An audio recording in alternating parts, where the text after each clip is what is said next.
Well, welcome world. This is Maria again of Maria and Joe. And also, I have my co-host today. I'm so happy to have this woman. She's one of my guests last week. And this is Jen Ruth Ledger. Hi. Hi, everyone. I'm back this week. I also happen to invite the founder of LGBT, and I've been waiting for this day to have him on my show. I got here today is Mr. Brian Darling. And Hello. you're such a darling. Oh, thank you. Yes, I am a darling. I'm a real darling.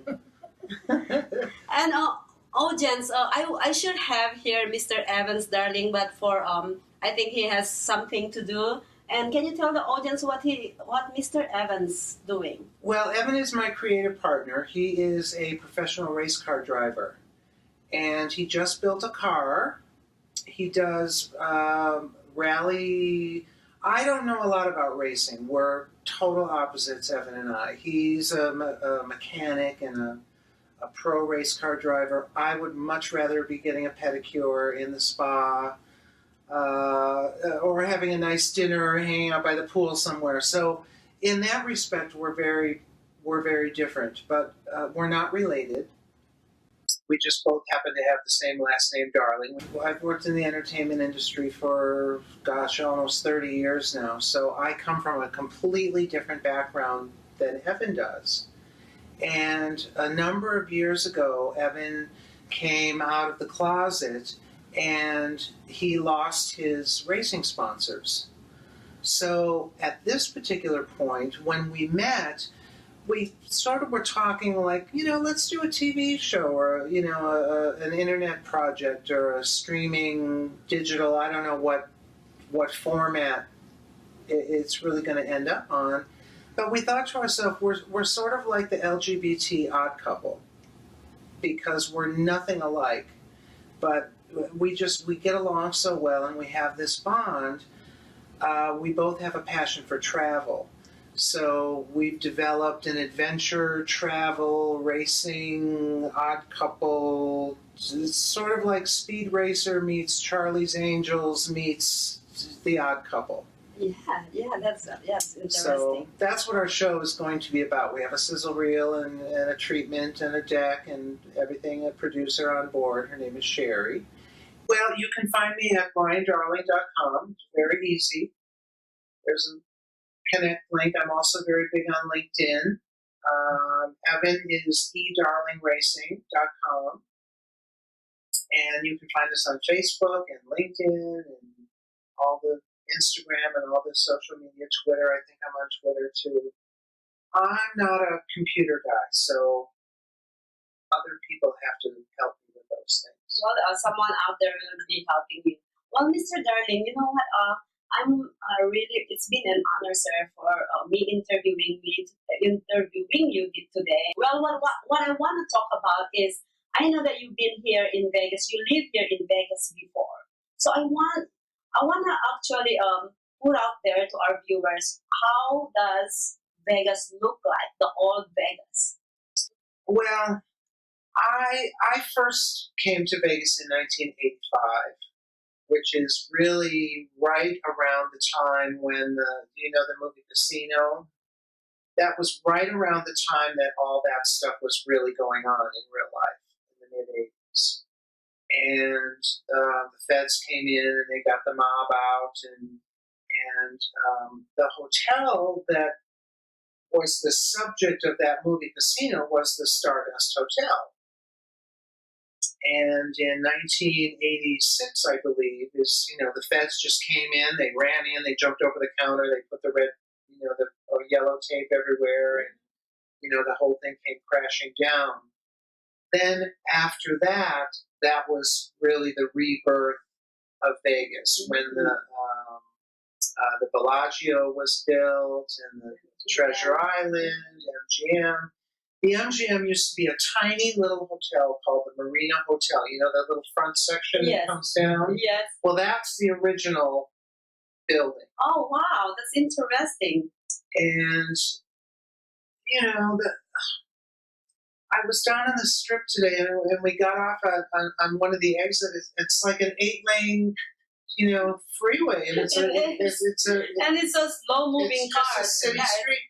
They were just building the Stratosphere, the big Stratosphere Tower back in those days, and everybody has their little slot card, and you put your card in the machine, and it's the personality has left.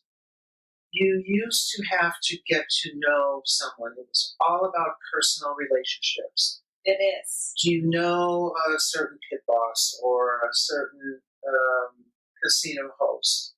And then they would extend you courtesies of a complimentary room and food and beverage and things like that. Now you just stick your card in, and if you get a certain number of points, you get a free buffet or a discount or free parking. I guess they're charging for parking now on the Strip, which I think is, I just can't believe it. I know. You go and spend all your money in the casino and then pay your parking. It's sometimes like, what? Right. And this woman right here, you've been here in Vegas for how long? Yes, I've been here for about a year. A year. Yes, so she's brand new too. Been here for about a year, and just in the last year, there's been an abundance of change. Well, I'm sure the valets really don't like. I mean, who's going to pay $25 to valet their car? I mean, I would be tipping the valet maybe $20. Yes. But if people are paying, and I think you guys said locals don't have to pay, and the out-of-state visitors have. Something's just wrong with that picture. I mean, we come here to gamble, and that's where we pay. And you guys actually spend a lot of money on the. Absolutely. Yeah. So, and not to mention that everything on the Strip is priced higher anyway. So just food, beverages, souvenirs, things like that. So yeah, you're paying with gambling, the hotel stay, and everything else. So my sentiment's exactly, at least the parking could be free. Well, yeah, I mean, at least. When I go to the pool, I don't want to be laying at the pool and looking at a bunch of skyscrapers. Absolutely. The signage used to be. I mean, the Stardust. There's a museum in downtown Las Vegas. I think it's called the Neon Museum or something like that. Yeah, where they have all the old signs and stuff. I have not been down there. I really would like to go down there and see some of those old. I mean, the Stardust sign had, just thousands of different colors, and the Riviera, the front of the Riviera was very special. There's still a few around. The Flamingo is still with us, and how about the Fremont? How can you differentiate from before and now the Fremont? Well, the Fremont experience is a whole different animal. That's really more of what Las Vegas used to be like. And I think they did a really good job with the canopy. It's about 4 or 5 blocks long. Yes, that's beautiful. And Evan and I actually went ziplining from one end of the canopy to another, and that was a really good time. But I really like it downtown.